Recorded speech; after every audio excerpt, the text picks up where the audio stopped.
Pessoal, então na última aula nossa, nós falamos sobre o perceptron, né?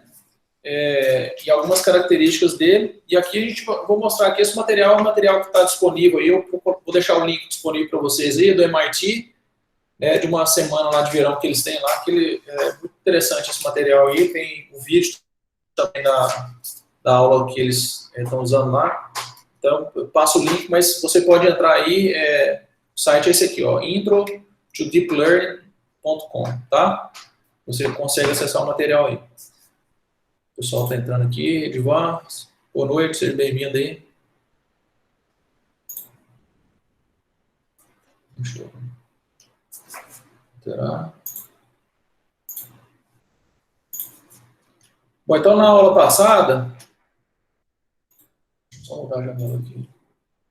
Na aula passada a gente falou um pouco sobre a rede perceptron, né? Sobre o perceptron, na verdade, né? Que a gente tem um neurônio aqui, a gente tem as entradas, a gente tem os pesos sinápticos, né? Que acontecem sobre o neurônio. Então aqui a gente faz uma multiplicação desses vetores aí, que é o elemento wise aí, quando você for implementar. Então, o que é o somatório aqui? É x1 vezes w1, mais x2 vezes w2, mais x2 vezes xm vezes wm aí. Então, todas as entradas. O que é x1, x2, x3? São características, né, que o seu problema pode estar considerando para tentar aprender algum padrão aí. Tá? Então, esse neurônio ele tem uma função esse somatório que ela realiza aqui, que é o produto entre esse vetor x e os seus pesos aí que estão incidindo entre essa entrada e o neurônio, tá bom? Aqui tem uma função de ativação e aqui a saída y do seu neurônio, então. Então a gente vai ver que esses são os principais elementos que compõem aí uma estrutura básica, né, para propagação de um sinal aí para a gente fazer o aprendizado, tá bom? Então, observando aqui que o y, essa saída, ela é dada por uma função, que é a função de ativação não linear. Se a gente quer aprender alguma coisa que não é linear, a gente precisa usar uma função de ativação que seja não linear. Então, a gente vai falar um pouco sobre isso hoje aqui. Então, o y é calculado como uma função, e aí você passa, como parâmetro dessa função, uma combinação linear das entradas, né, de x e w aqui. Então, você vem o x vezes o w somatório de todas as combinações aí, ok? Bom, além disso, a gente adicionou aqui o bias, né? Não sei se vocês lembram aqui o bias, então a gente define o valor dele como 1, então vai ficar 1 vezes W0 mais x1 W1, então como é 1 vezes W0, basta você, então, colocar o W0 mais aquele somatório que a gente já tinha trabalhado, ok? Então, a saída nossa aqui vai ser o G de W0 mais X transposto multiplicado W. O que é o X transposto? É o vetor mesmo.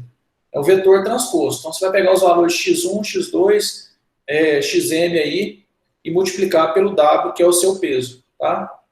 O Emerson, boa noite.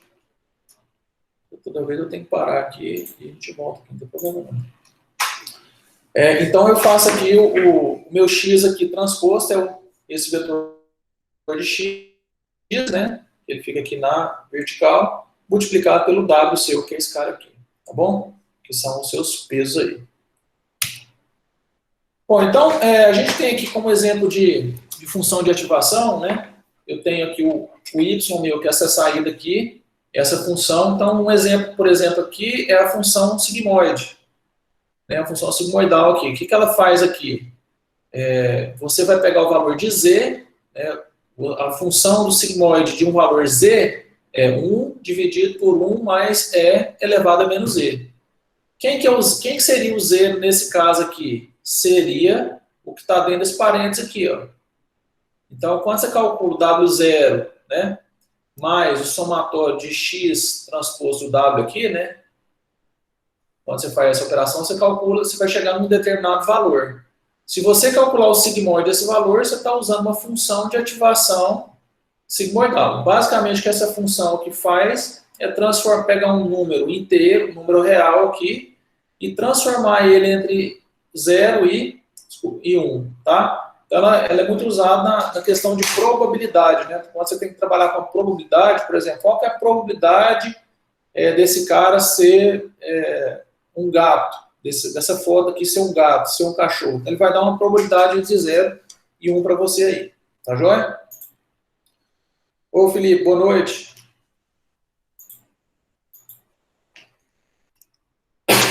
Então, nós temos vários tipos de função de ativação. Essa que eu mostrei para vocês, a sigmoide, né, que é essa fórmula aqui. Você tem a função hiperbólica, né, que já é essa outra equação aqui, e a função ReLU, que tem mais sido utilizada aí em redes de deep learning, aí, tá bom? E aqui embaixo você tem a derivada dela, depois a gente vai ver por que a gente precisa da derivada, né?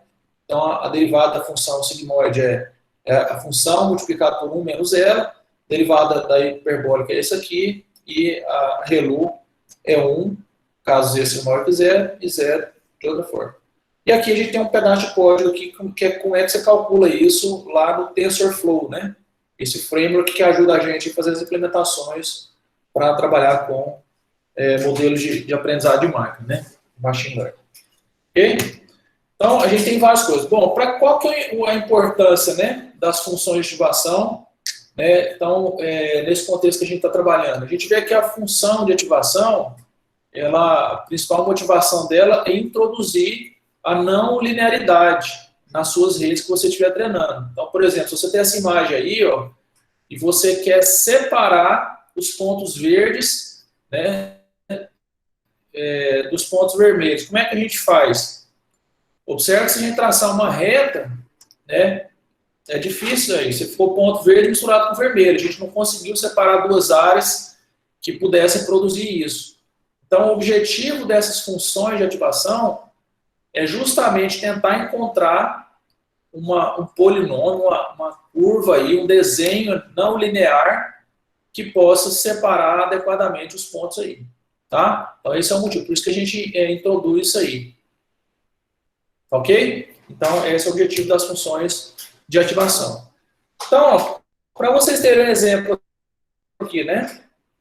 Se eu pegar aqui bias 1, W0 valor 1, W1 valor 3, W2 valor menos 2, X1 e X2. Então, eu vou ter aqui o G, né, W0, que é 1, mais X transposto vezes o W. Tá vendo? X1, X2, 3 e 2, 3 e 2 é o meu W aqui. Então, a função G vai ser 1 mais 3x1 menos 2x2. Então, o que ele está falando aqui? Isso aqui é uma linha no 2D, né? Isso aqui, se você observar, é uma linha, é a equação da reta. Eu cheguei aqui, é a equação da reta. Então, eu vou aplicar a função de ativação em uma reta, ok? Então, o que ele vai fazer? Imagina que você tem um ponto agora entrando aqui, né? Ou seja, valores de x1 e de x2 entrando aqui.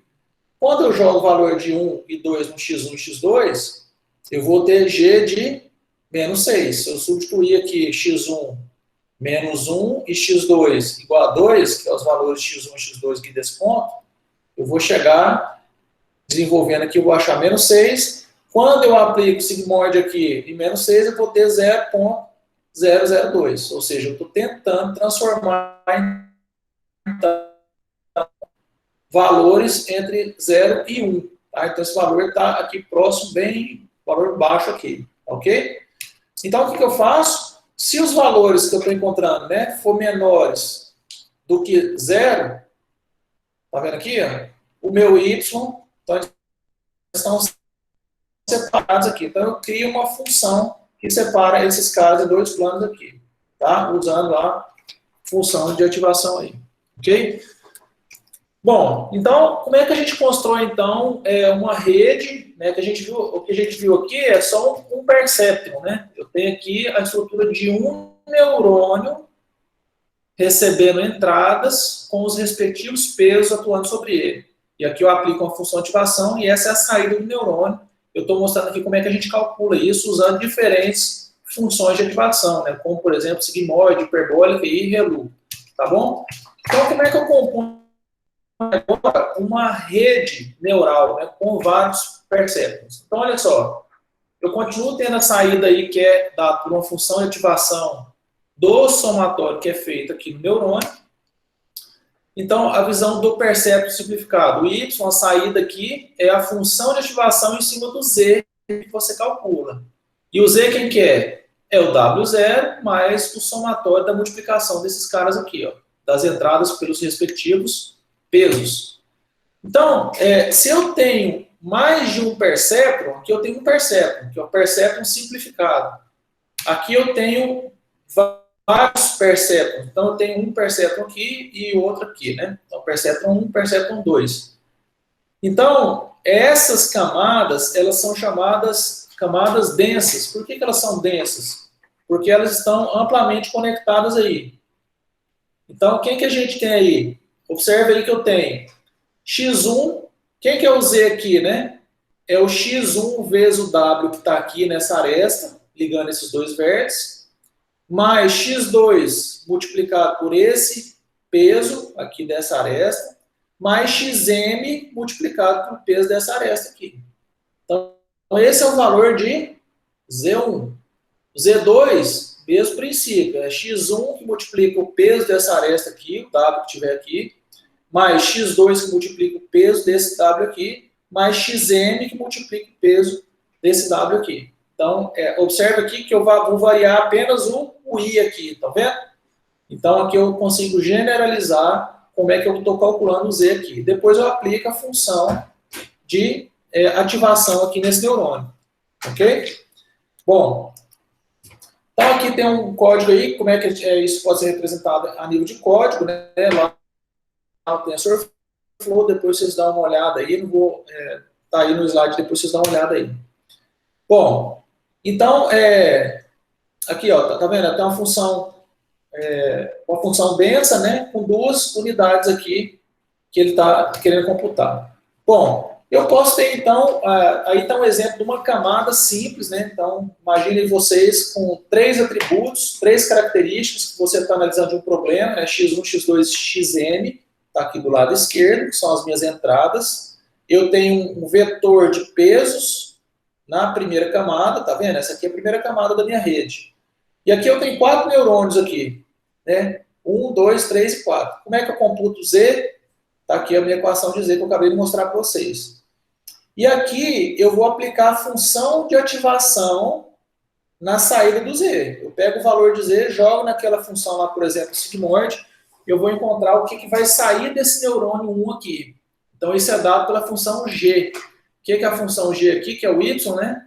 A saída é o G, aí eu aplico esse cara aqui, ó. Lembra lá? Então olha só, como é que eu calculo Y1? O Y1 é exatamente o G,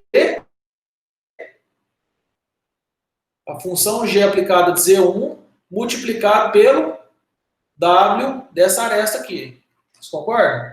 Então, estou pegando a saída desse cara, que sai dele, multiplicando pelo peso que está aqui. Mais, o que mais computa Y1? Mais o Z2, o que sai do neurônio 2 aqui, é o G de Z2, é a função de ativação que vai dar a saída desse neurônio, multiplicado por essa aresta aqui, o peso dessa aresta. Mais a saída de G desse neurônio 3, que é G de Z3, multiplicado por esse peso, mais a saída do neurônio, desse neurônio aqui, multiplicado por essa aresta aqui, por esse peso aqui. Tá? Isso vai compor o Y1, que é justamente o que ele está falando. O que é o Y aqui? I, né? Que ele está chamando, ou 1 ou 2. É o G, né, dessas camadas anteriores aí. Professor. Tá certo? Então, oi. Eu, Felipe. Professor, no caso, Oi, Felipe. o resultado desse Y1 é um som, como está tudo interligado, né, densamente interligado, seria um somatório de todos esses resultados, né? Esse é o valor do peso final. Felipe, tá cortando um pouco. O seu som está chegando quebrado. Será? Perdão. Você pode falar de novo, por favor? Como é uma rede neural densamente conectada, o Y é um resultado de um somatório, certo? Sim. Beleza, então. Novamente, né? Nesse neurônio aqui, a gente computa ele dessa forma aqui, ó. Certo? Como é que a gente calcula Z? Dessa forma. Pega praticamente o x vezes o peso, mais o x2 vezes peso, mais xm vezes o peso. Aí eu faço esse produto aqui, entre o vetor x transposto e o w, que é o vetor de peso, e eu achei o somatório aqui dentro. Mas o que sai do neurônio ou não? Lembra que existe uma função de ativação? O neurônio, biologicamente, só vai produzir um fluxo de saída, só vai se conectar e passar esse sinal para frente se atingir um limiar. Nosso neurônio funciona dessa forma. Se atingir um limiar de excitação, ele propaga esse sinal. Então, como é que a gente define qual que é a função que vai dizer se o neurônio ativou ou não? Então, a gente precisa escolher alguma forma de fazer isso. Então, existem várias funções de ativação. Por exemplo, a sigmoide, que eu mostrei para vocês. Então, você pega o valor desse cara de Z, que você acabou de calcular, e joga nessa função sigmoide, por exemplo. Né? Então, a gente está chamando a função de ativação aqui de G. G do valor de Z que você calculou. Isso é o Y, é o que vai sair do neurônio, certo? Bom, então quando a gente chega aqui, ó, nessa rede aqui, ela tem duas camadas. Então, quais são as camadas? Aqui na primeira camada tem 4 neurônios, né, ele está chamando aqui de hidden, que é uma camada escondida, está no meio da rede aí, e eu tenho a última camada, que é a camada de saída, né, que é a output layer. Então, aqui, ó, mesma coisa. Ó. Como é que eu calculo o valor desse cara aqui? Eu faço somatório do que está chegando nele. O que está chegando nele? Se você olhar as arestas que chegam nele, são essas arestas aqui, ó. Essa que sai de X1, ela tem um peso, é um W1 aí, por exemplo. Aqui tem um W4 e aqui tem um W7, por exemplo. Tá? Então, é X1 vezes W0, W1, X2 vezes W alguma coisa aqui e XM vezes W7, por exemplo. Então, eu vou calcular o Z, que é o produto desses caras aí. Calculei o Z, agora eu vejo qual que é a ativação desse neurônio. Como é que eu calculo a função de ativação? Eu jogo o valor de Z, Z1 no caso, né, a função de ativação. Então, eu vou saber o que está saindo desse neurônio. Certo? Então, eu calculo o que está saindo, que é o Y que está saindo. O que está saindo desse neurônio, eu vou sair com ele aqui, é como se fosse uma entrada, né? Para esse neurônio Y1. Então, o que sai de Z1, desse neurônio aqui 1, multiplicado pelo Y aqui, ó, pelo peso, a saída que vem aqui, ó, foi calculada nessa função, vezes o peso dessa aresta, mais a saída desse neurônio aqui, vezes o peso dessa aresta que está entrando em Y1, mais o que sai desse neurônio aqui, vezes o peso dessa aresta, mais o que sai desse neurônio, vezes o peso dessa aresta aqui. Certo? Então, isso dá pra gente, olha aqui, eu estou pegando os pesos, tá vendo? Ó, a saída do que está saindo de cada neurônio da camada intermediária aí, ó, que é o G de ZJ, tá vendo? G de ZJ, multiplicado pelo W na camada 2, que é isso aqui, ó. Então, a gente está computando aqui os valores de Y. Deu para entender aí, Felipe? Não, tranquilo. Deu para entender. Beleza. Os demais aí, tranquilo, pessoal? Beleza, vamos lá. Bom, então, ó, então, olha só. Como é que eu calculo aqui o Z2? Tá vendo aqui? Ó, ele está calculando aqui Z2, ó. É o X1 vezes o W1 e 2. O que é W1 e 2? É a ligação entre a primeira entrada com o segundo neurônio. Tá vendo? Primeira entrada, que é o X1 e o segundo neurônio. Então, é X1 multiplicado por W1, 2. Tá aqui, ó. X1 multiplicado por W1, 2. Tem o bias aqui, né? O W0 aqui, que é o bias. Mais X1 vezes W1, 2, mais X2 que multiplica W2, 2. Não está entrando o Z2 esse cara aqui? Então, X2 multiplica W2, 2. Esse cara aqui. Mais XM que multiplica WM2 aqui. Tudo bem? Isso aqui eu estou calculando o Z2. Né? Então, ele está colocando aí. Então, você tem que fazer isso para todos esses caras aqui. Para calcular Z1, Z2, Z3, né? Calculou, aí você aplica a função de ativação em cada neurônio desse aí, ó. Tá? Bom, então, quando a gente pensa em um perceptron de várias saídas aí, né, ter duas saídas, por exemplo, talvez você quer saber se é homem e mulher, ou você quer saber se é cachorro ou gato, então você tem duas saídas aqui, né, então você tem uma rede com várias entradas, são as características que você está considerando que são úteis para o seu problema, um conjunto de neurônios na camada intermediária. E aí, o que a gente quer saber, na verdade? O que a gente precisa saber para aprender aqui? A gente precisa saber qual é o melhor peso, né? Se você fala assim, ó, esse cara tirou 10 na prova, ele estudou tantas horas, ele foi um aluno bom em cálculo, né? Ele calcula, joga uns pesos aleatórios aqui entre as entradas e os neurônios, depois vai ter peso aleatório entre esses neurônios e a camada de saída. De tal forma que, dadas as características, ele consiga acertar esse valor aqui e esse aqui, que é o que ele está querendo aprender. Então, o grande desafio da rede é encontrar esses pesos intermediários aí. Tá? E isso acontece quando a gente fala de rede neural profunda, né,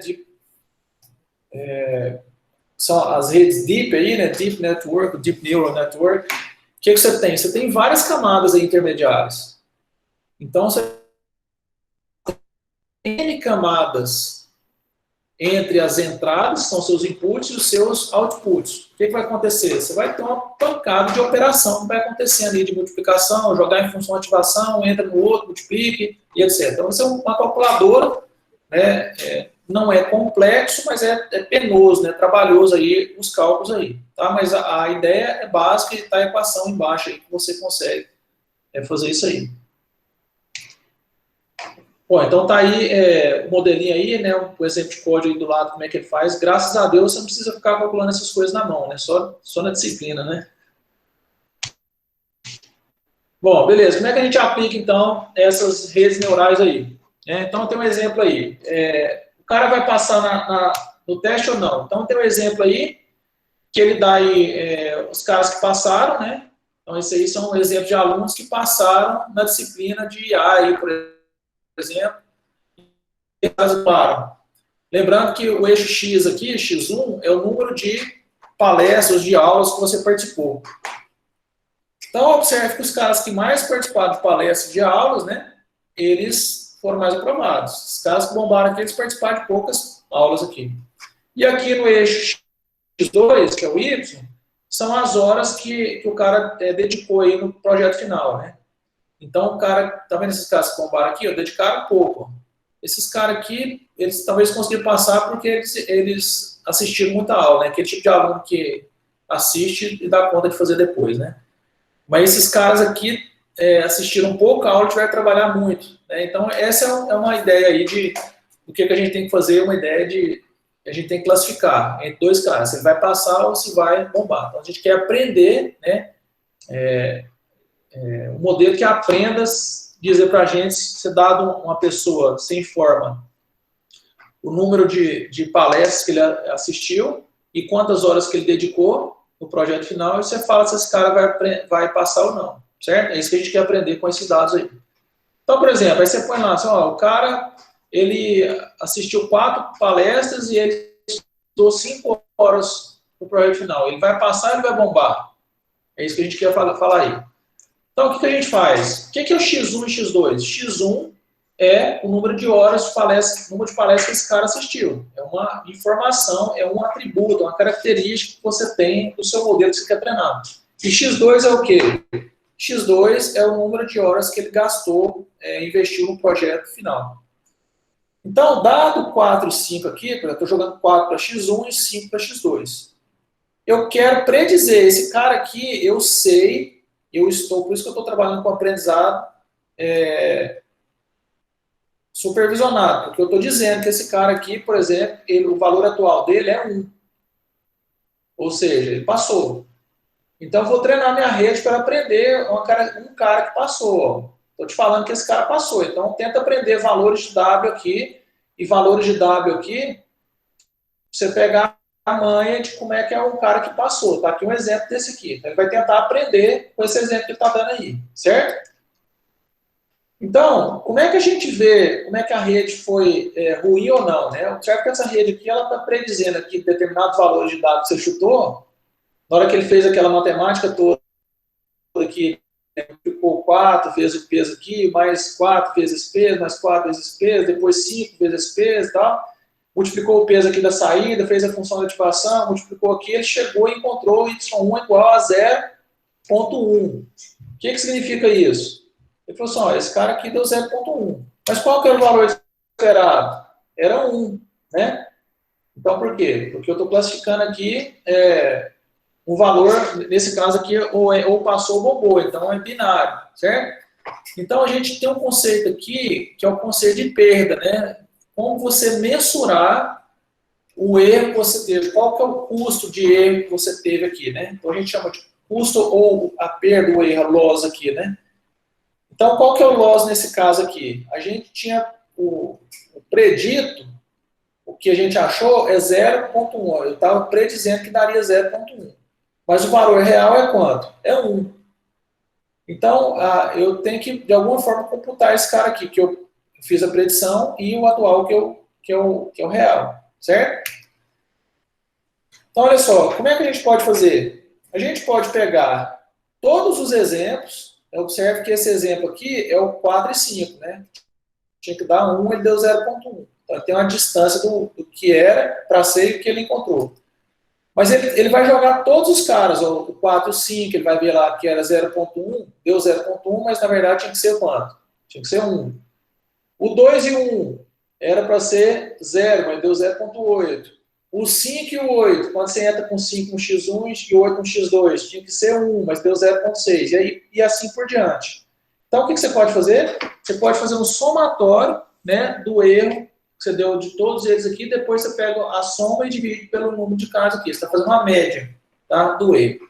Então, de alguma forma, você tem que computar esse erro que você está tendo no seu dataset todo aí, para você saber se a sua rede está aprendendo ou não. Ou seja, às vezes ela começa a aprender, ela tem um erro alto, e à medida que você vai apresentando dados para a rede, ele começa a ajustar os valores de W, e aí ele vai encontrando mais acertos. Ou seja, o que significa mais acertos? Vai aproximando o valor que era esperado do valor que ele está encontrando aí, certo? Então, é dessa forma que ele faz aí. Boa noite, Arthur.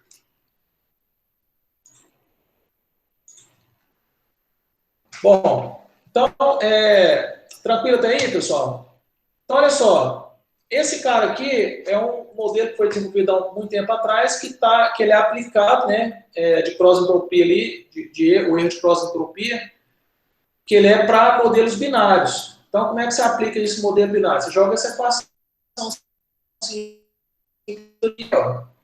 para você mensurar, né? Lembrando que essas formas aqui tem tudo pronto aí, né? Quando você vai programar, já tem isso, inclusive está aqui embaixo, né? Como é que você calcula isso aí, tá? Você tem o que foi predito e o valor que era esperado aí. Então, você vai computar o seu loss aí, tá? Então, é o somatório, a média aqui, né? Desses valores aqui, quando você trabalha com binário, tá bom?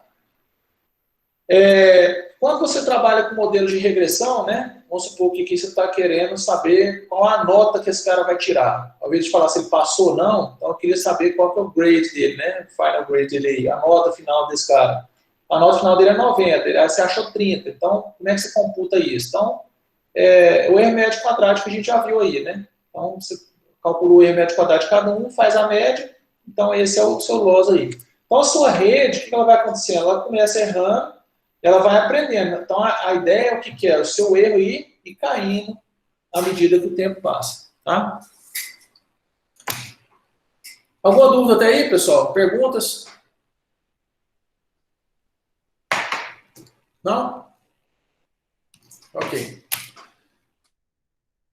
Bom, então, na verdade, o que a gente está querendo, então? Quando a gente está treinando uma rede neural, na verdade, a gente está querendo encontrar os melhores valores de dado. Vocês concordam?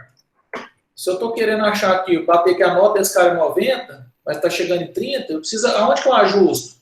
Eu tenho que mexer nos pesos. De tal forma que quando ele entrar com 4 e 5, o valor de saída aqui seja próximo a 90. Hoje está próximo de 30. Então, como é que eu faço? Esse aqui é fixo, eu não posso mexer nisso. É x multiplicado por w, né? E depois o que sai aqui, que é o y, multiplicado pelo o peso dessa aresta aqui. Então, o que vai sair depende de w e x. O x eu não mudo porque ele é dado. Isso aqui é um fato constatado. São eventos que aconteceram que eu estou usando para aprender. A única coisa que eu posso mexer no meu w aí, tá? Então, o que a gente faz? Na verdade, a gente está diante de um problema de encontrar os melhores valores de W, que a gente está chamando aqui o conjunto de W ótimo, esse W estrela aqui. O que é o objetivo nosso? É minimizar o erro, a perda, loss. Lembra da função de loss? Que é a média, né? 1 sobre n somatório do que o que era esperado, do que foi predito. Dado o vetor de x de entrada e o w, você consegue calcular a saída, né? Qual o valor que ele teve de saída. Você compara isso com o que era esperado. Então, você vai computando a perda e aí você quer minimizar essa perda. Quanto menor essa perda for, melhor é os dados que você está encontrando.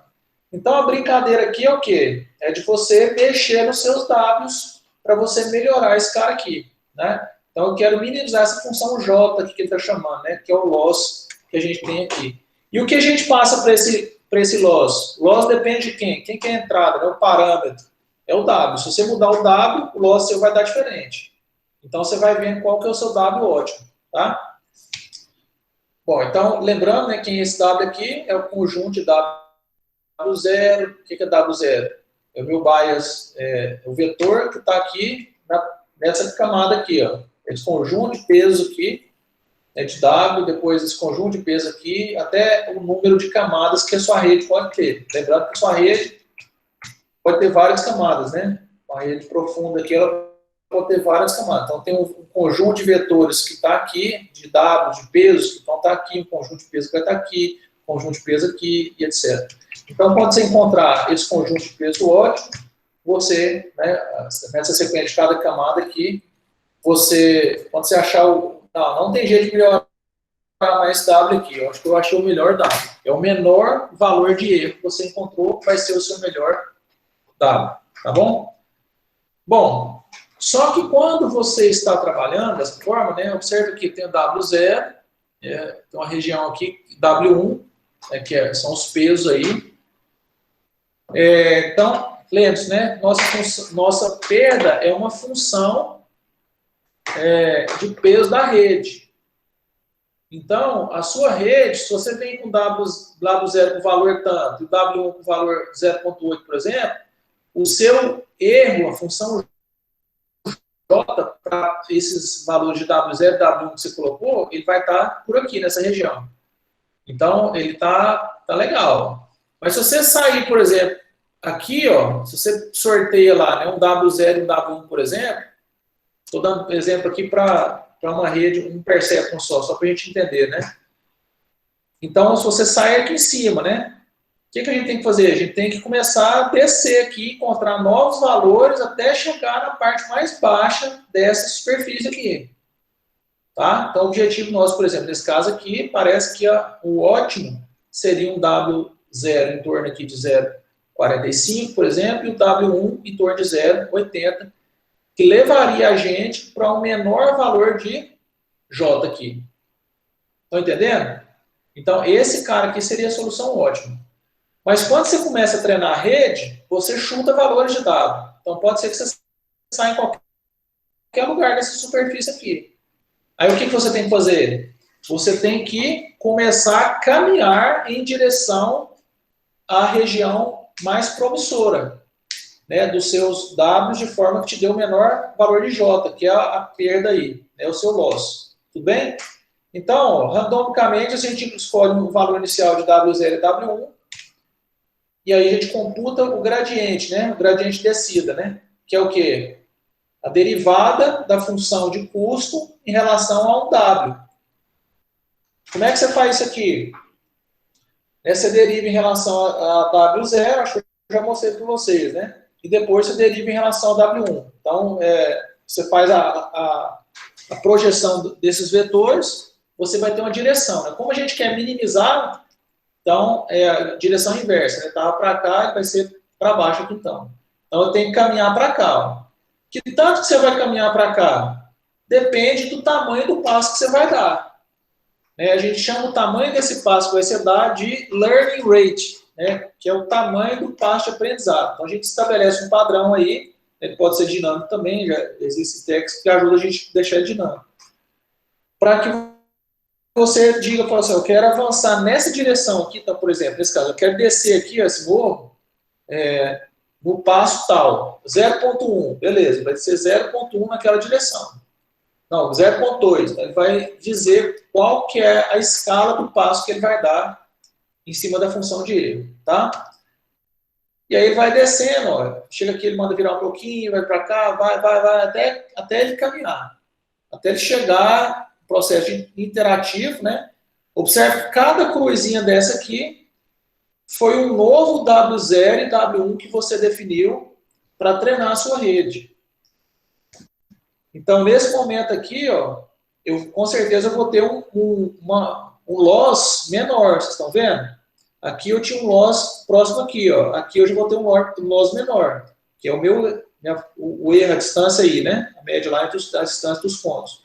Então, eu vou reduzindo, ó. Cada vez a interação que minha rede vai treinando, eu ajusto os pesos de W0 e W1, ele vai melhorando e ele vai chegando com valores menores do loss até ele chegar no ponto ótimo aqui. Tá? Então, ele vai repetindo isso aqui até a convergência. Então, qual que é o algoritmo, então? Né? O algoritmo que a gente usa para caminhar, né? Você faz a primeira vez a sua rede, você acha um loss, e depois você vai melhorando isso aqui. Né? Esse algoritmo aqui é o gradiente descida. Né? Então, você sorteia pesos randomicamente, da primeira vez, e tem um loop aqui, enquanto ele não convergir, o que você faz? Calcula o gradiente descida, né? Ou seja, a direção que você quer caminhar, ó, eu vou ir para cá. Então, quem calcula isso aqui? A derivada da função de erro, quando você passa os valores de W, você calcula o erro lá, o loss, e aí faz a derivada dessa função de loss em relação a cada um dos dados aí, e aí você atualiza os dados.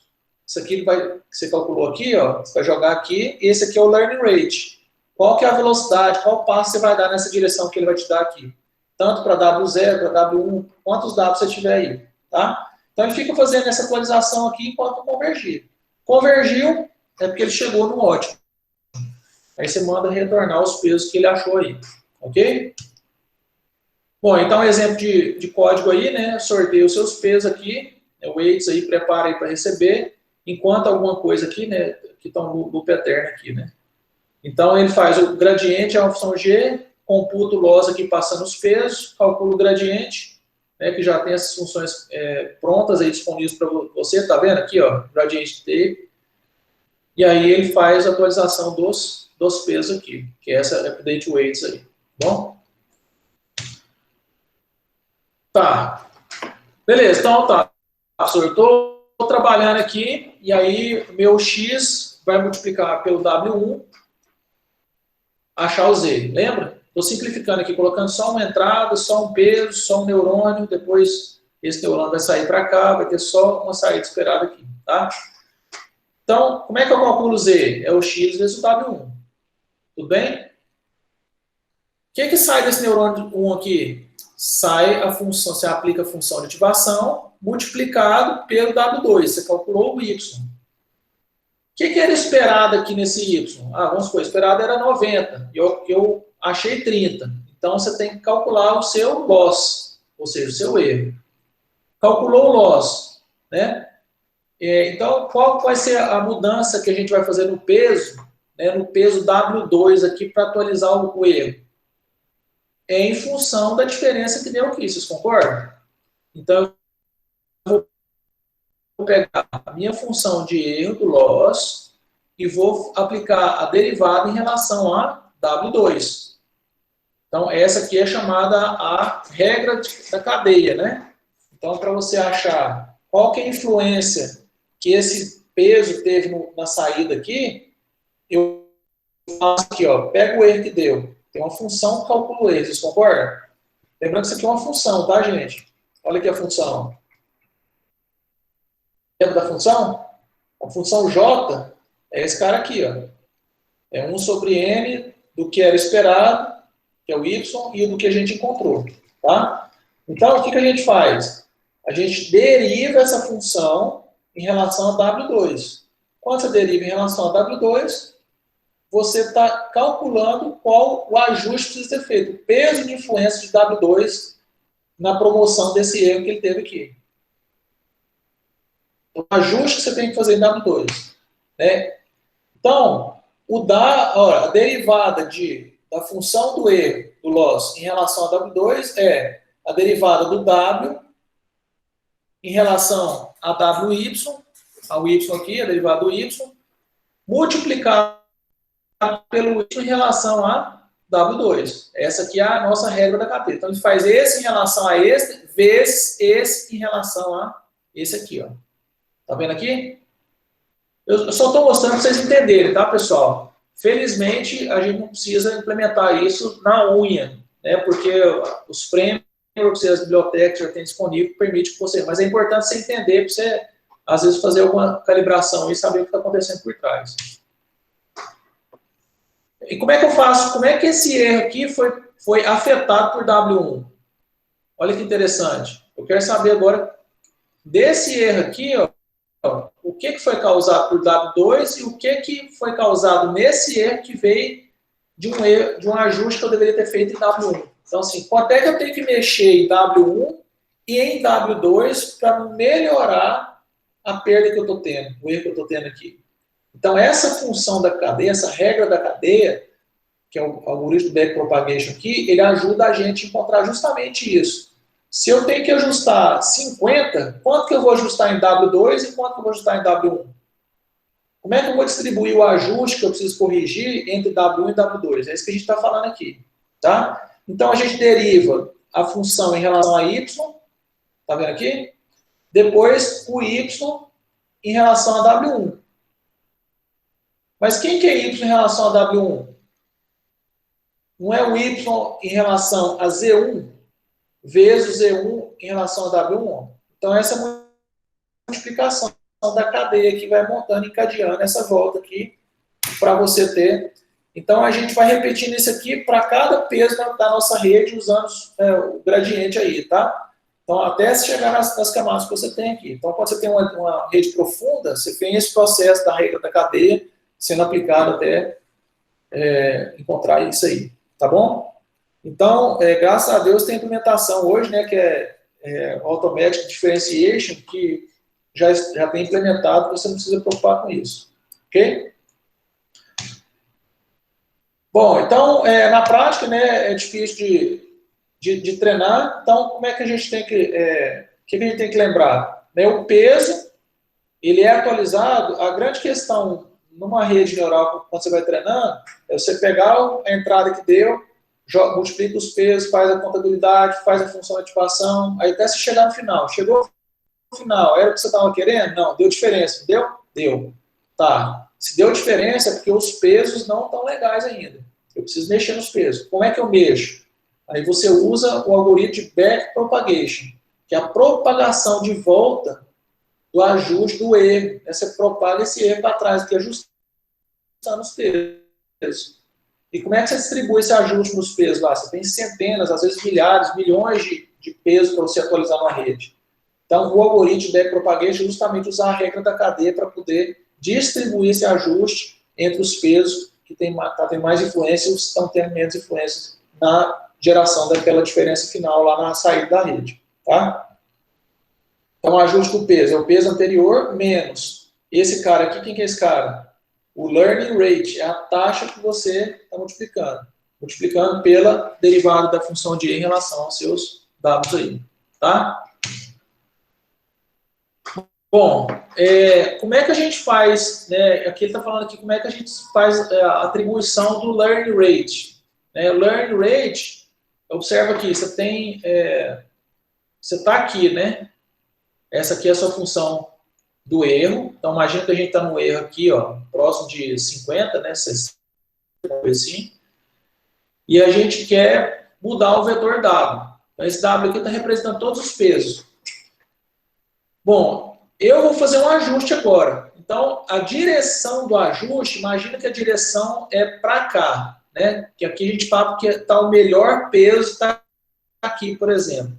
Então, a direção para onde eu tenho que ir, ela está para cá, sim. Mas qual vai ser a velocidade que você vai ir para lá? Se eu ponho uma velocidade, né, muito lenta, olha aqui, ó.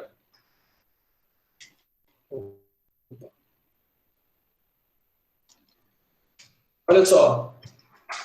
Deixa eu passar aqui. Eu ponho a velocidade muito lenta, ele vai ficar pingando aqui, ó, pontinho, por cada iteração que você vai, ele vai ficar andando nessa linha aqui bem devagarzinho. E pode ser que ele caia aqui no valor aqui, ó. Imagina que tem uma subidinha aqui, ó, certo? Nesse ponto aqui, ó, embora seja quase imperceptível, mas nesse lugarzinho aqui tem uma subidinha bem leve aqui, ó. Aí na hora que ele vem descendo, ajustando aqui os pesos, chega aqui e fala, opa, começou a subir. Quer dizer que a solução ótima está onde? Está aqui. Então, o que acontece nesse momento? Você sabe que você está no mínimo local, que a gente chama. O que é o mínimo local? É uma região que ela é mínima, mas só localmente. Você achou que você está pensando que você está numa região onde é mínima do todo, mas ela é só dessa região aqui. Então você para de interagir porque você não conseguiu melhorar os seus pesos, né? O seu erro aqui, ó, o seu J. Porque você começou a subir aqui, você falou, opa, estava descendo, agora começou a subir, então eu vou voltar aqui no ponto, aí você para. Sendo que existe um mínimo aqui que é um mínimo global. Quando você olha tudo, existe esse mínimo global aqui, tá? Como é que você faz, então, para saber a velocidade? Se você põe muito rápido, esse cara aqui, que ele faz? Você põe muito o N, né? Se você põe esse valor aqui de learning rate, um valor muito alto, ele vai fazer a derivada. Quando você faz isso aqui, ele te dá a direção.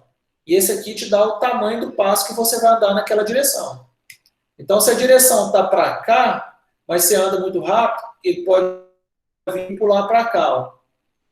Aí você quer voltar para lá, ele vem pula para cá, ele fica quicando aqui, ó, e não converge, porque ele fica para lá e para cá quicando sem convergência, né?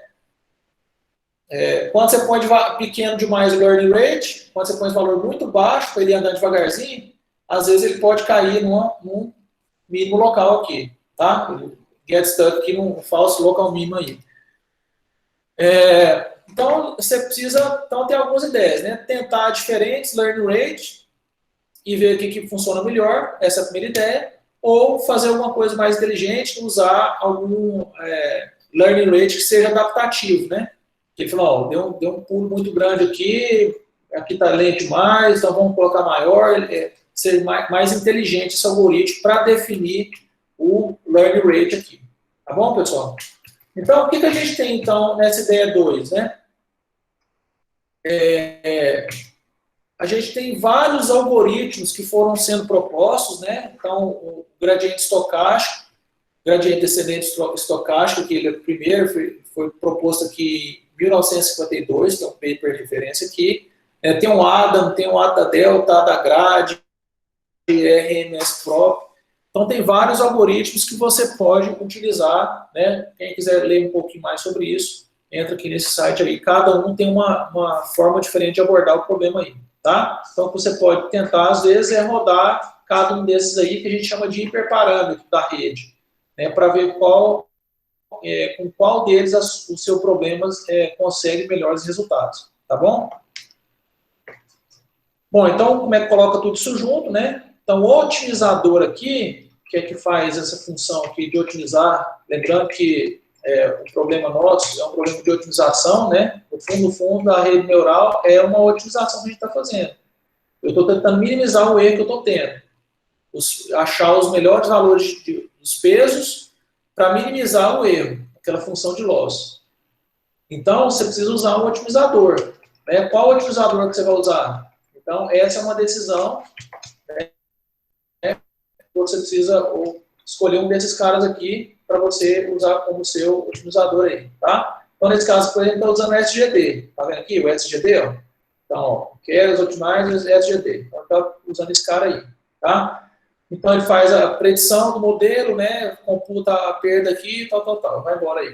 Bom, como é que a gente trabalha com bets e mini bets na prática aí, né? Quantas horas aqui? 5 minutos. Bom, como é que a gente faz na prática aí? Então, a gente inicializa os pesos e a gente faz um loop aqui até a convergência, né? Calculando aí a direção. Convergiu? Não, ainda tem erro ainda, né? Então, a gente calcula para que região que a gente vai descer, a direção, multiplica pelo passo, né? Que é o learning rate aqui, vai dar o tamanho do passo naquela direção, né? E vai indo até encontrar aqui. Esse é o algoritmo que a gente tem aí, né? Bom, então, quando a gente computa isso aí, a gente tem uma opção aqui de fazer o gradiente descente estocástico, né? Que é você pegar entrada para cada ponto, né? Você vai pegar cada simples ponto aí da sua massa de treinamento. Lembra lá daquele valor 4 e 5? Aquele exemplo do cara lá que assistiu 4 palestras e estudou 5 horas por dia, né? Então, eu pego aquele cara lá, aquele ponto de entrada, né? Uma entrada, dentre várias que eu estou usando, meu dataset pode ter milhões de entradas que eu vou usar para aprender. Quanto mais dados você tem para aprender, melhor. Eu pego esse cara. Para esse cara e a saída esperada dele, vamos supor que a direção que ele está mandando é para cá. Ó. Então, ele manda você ir para cá. Aí, depois, ele pega o próximo ponto. O próximo ponto está aqui, ele fala, não, vem para cá, anda para cá. Então, ele fica assim... Quando é estocástico, ele tem muitas mudanças aí na caminhada, né? Então, é fácil para a gente computar, mas é muito ruidoso, né? Porque ele é estocástico. Você começa a aprender por um ponto, mas esse aprendizado que você teve por um ponto já não serve para o outro ponto que está vindo depois. Que é um pouco diferente. Então, ele demora essa convergência.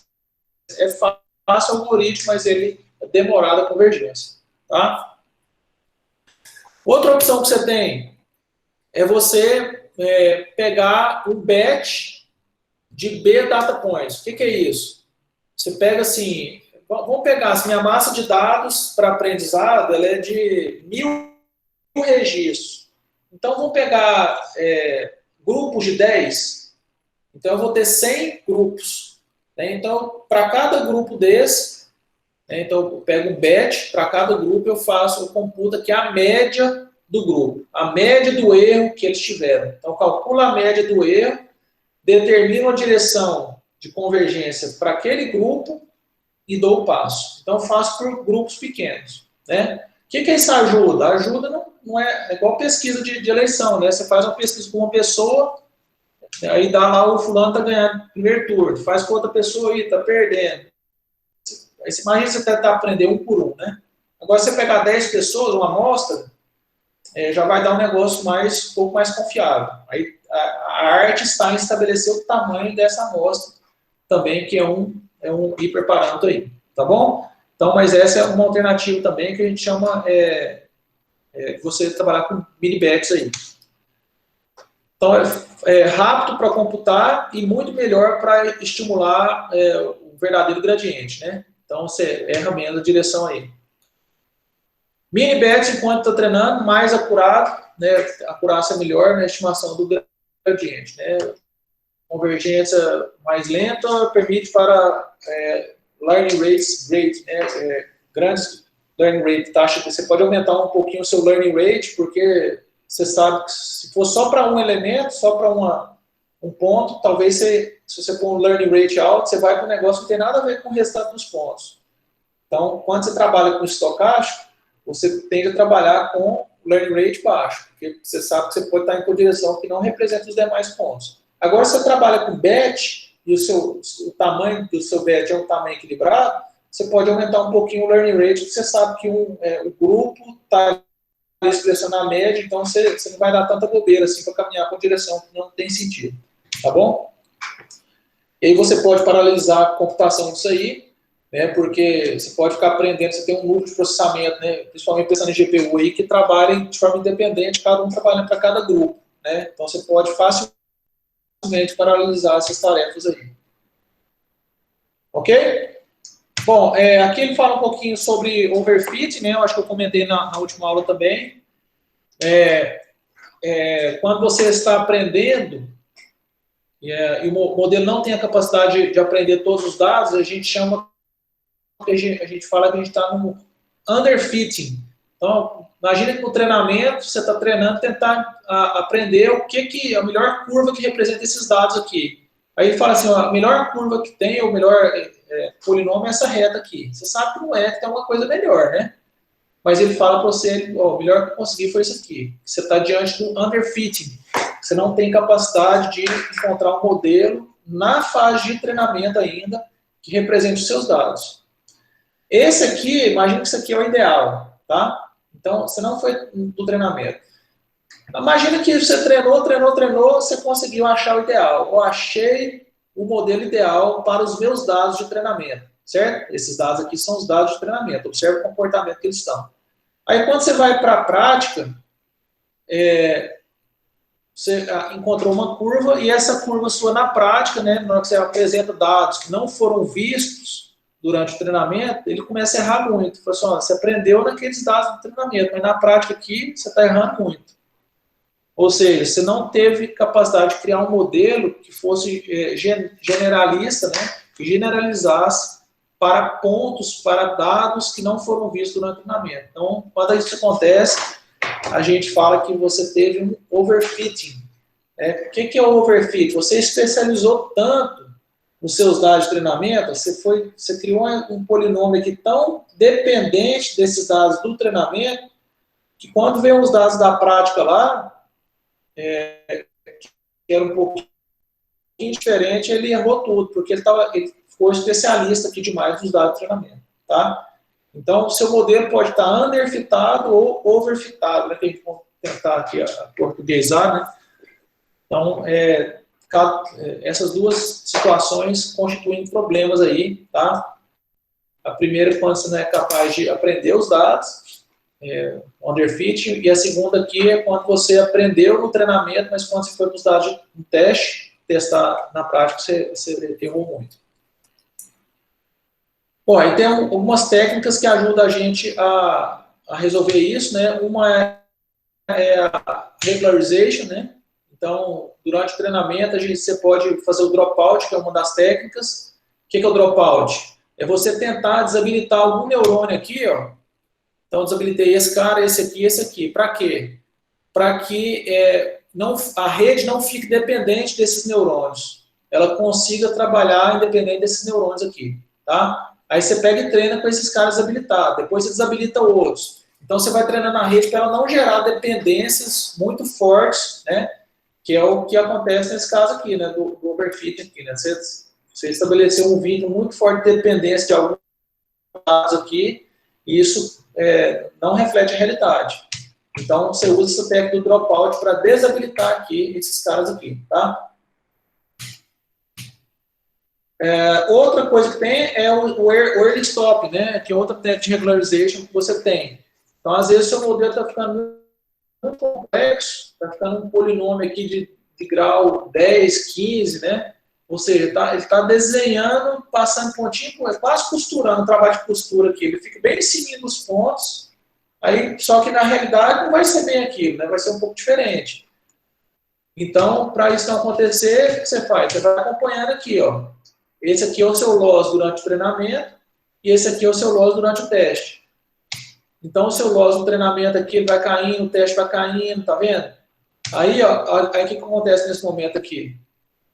A sua rede está rodando, você vai treinando e vai validando. Treinando e validando, olha o erro.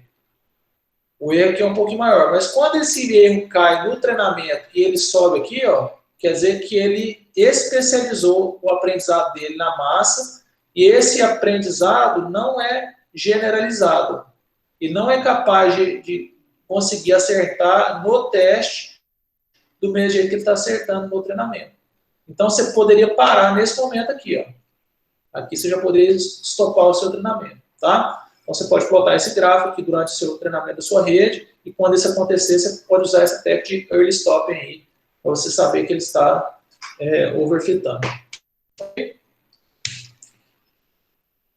Bom, eu acho que é isso, né? Então a gente falou sobre os principais elementos que compõem o perceptro aí, né? A gente tem as entradas, a soma aqui, que é a multiplicação do vetor de entrada pelos pesos, a função de ativação, que ela existe para trabalhar e gerar funções não lineares, né? Para produzir essa não linearidade na saída.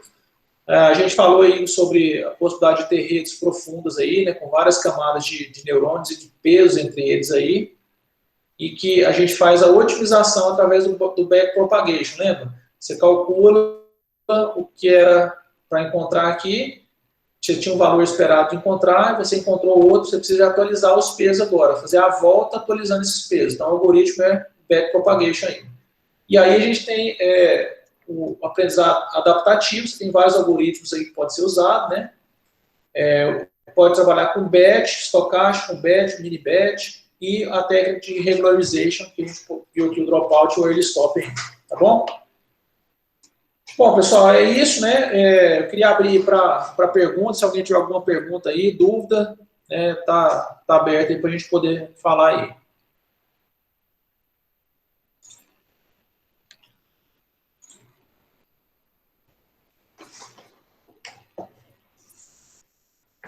Tá escutando aí, pessoal?